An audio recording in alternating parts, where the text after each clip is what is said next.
నేనెవరికీ చెప్పలేదని మీకెన్నిసార్లు చెప్పాలి? అది కాస్త జాగ్రత్తగా ఉండాలి కదా. సారీ మేడం, విషయం సీరియస్ అయ్యేసరికి కంగారులో. ఏమైంది? హైకోర్టు అప్రూవ్ చేయలేదా? లేదు మేడం, నేను చెప్పాను కదా, ఇక్కడ రూల్స్ సరిగ్గా లేవు మేడం. ఫుల్ బెంచ్కి సబ్మిట్ చేద్దాం. రైట్. ఈ కేసు మనం ఓడిపోకూడదు. ప్రయత్నం మాత్రం చేయగలను. కేసు మనకు చాలా వరకు అగెనెస్ట్గానే ఉంది మేడం. దయచేసి అర్థం చేసుకోండి, మీకిది కేసే, కానీ ఓడిపోతే నాకిదంతా చేజారిపోతుంది. ప్రయత్నిస్తున్నారు కదా, గెలవాలని ప్రయత్నించండి. ముందే ఓడిపోవడానికి కారణాలు వెతకద్దు. సరే మేడం.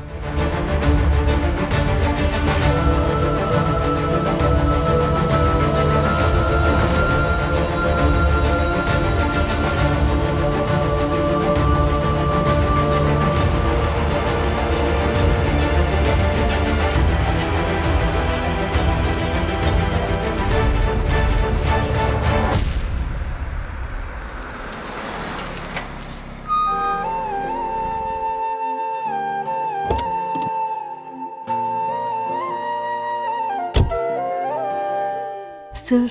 వసుంధరా, నువ్వేంటిక్కడ? తెయ్యాకు లోడెక్కించే ట్రక్ కోసం ఎదురు చూస్తున్నాను సార్. ఫంక్షన్ సంగతి మర్చిపోలేదు కదా? అదెలా మర్చిపోతాను సార్, అది నా జీవితంలో గుర్తుండిపోయే క్షణం. నా జీవితంలో కూడా.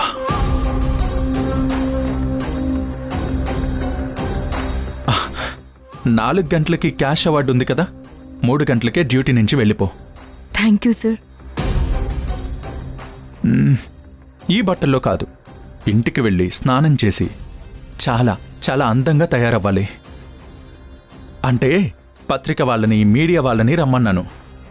నీ ఫొటోస్ తీస్తారు కదా, బాగా అందంగా ఉండాలి.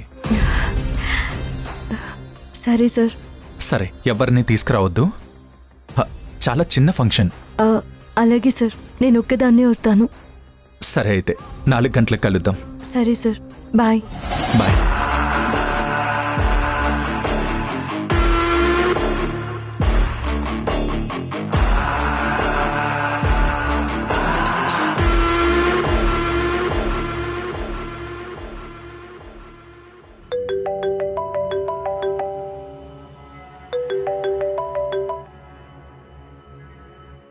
గ్రీష్మ, నేను తర్వాత కాల్ చేస్తాను.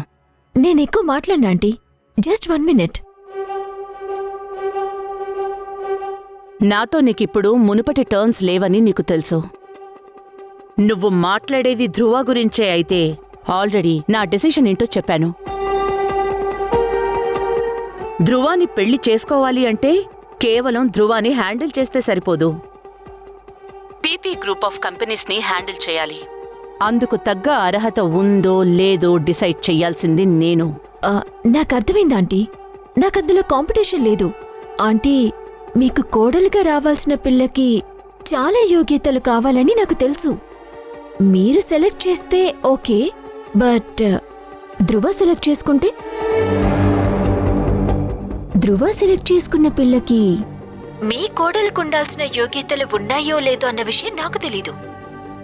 ప్లాంటేషన్లో మీరు ఎవరికైతే శిక్ష వేశారో ధ్రువ తనకే సన్మానం చేశాడు, తనకే దగ్గరయ్యాడు, ఫ్రెండ్షిప్ చేస్తున్నాడు. Stop it. నువ్వు రాజీవ్ కూతురువి కాబట్టి నేను నీకు కంఫర్ట్స్ ఇచ్చాను, దాన్ని నువ్వు ప్రతిసారి మిస్యూజ్ చేసుకుంటున్నావు. Don't repeat it.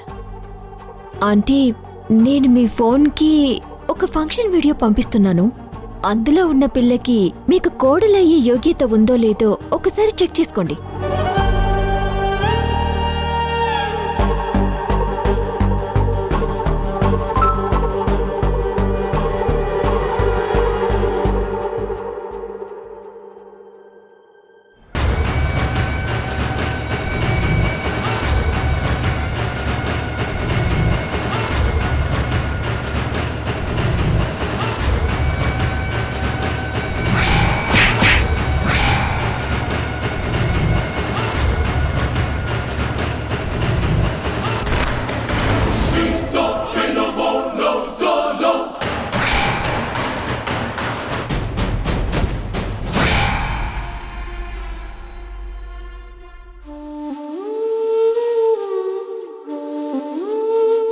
అమ్మా వచ్చావా అమ్మా? నాన్నా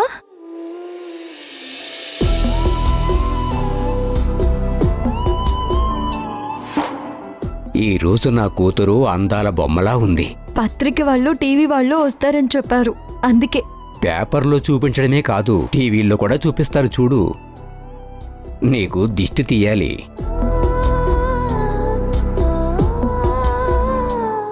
చాలే నాన్న, మరి నువ్వు.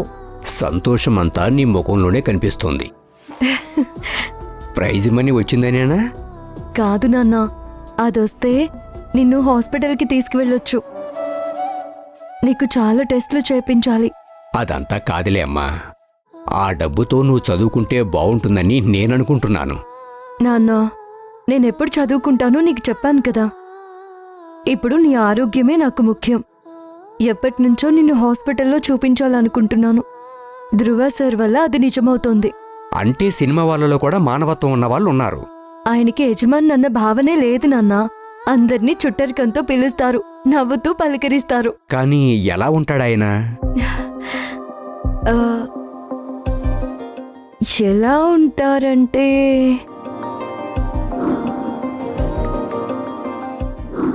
ఫిలిం స్టార్లో ఉంటాడు నాన్న. ఇంతకీ నీ పాత అభిప్రాయం మారినట్టే కదా? మారుతుంది నాన్న. చూస్తే నువ్వు అంటావు చాలా మంచోడని.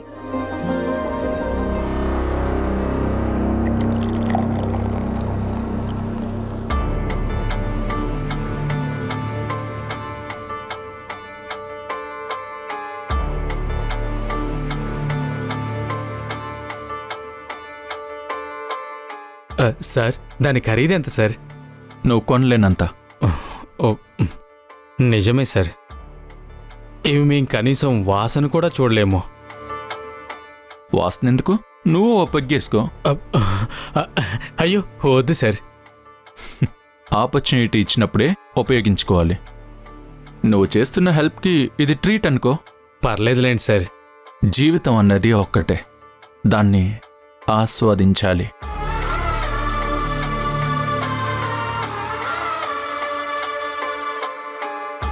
ఇవేమీ చేయకుండా పైకెళ్తే ఆ దేవుడు మనల్ని నిలదీస్తాడు.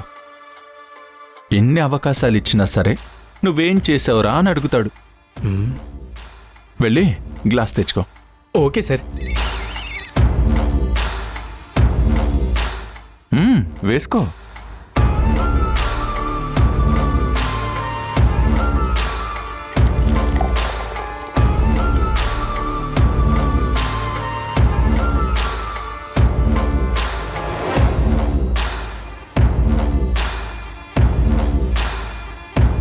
తాగు.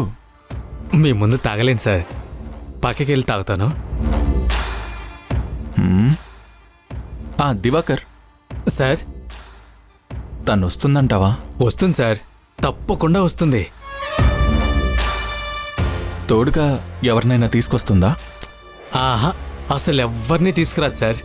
అయితే ఓకే, నీ చేత చిలక జోస్యం బిజినెస్ పెట్టిస్తా.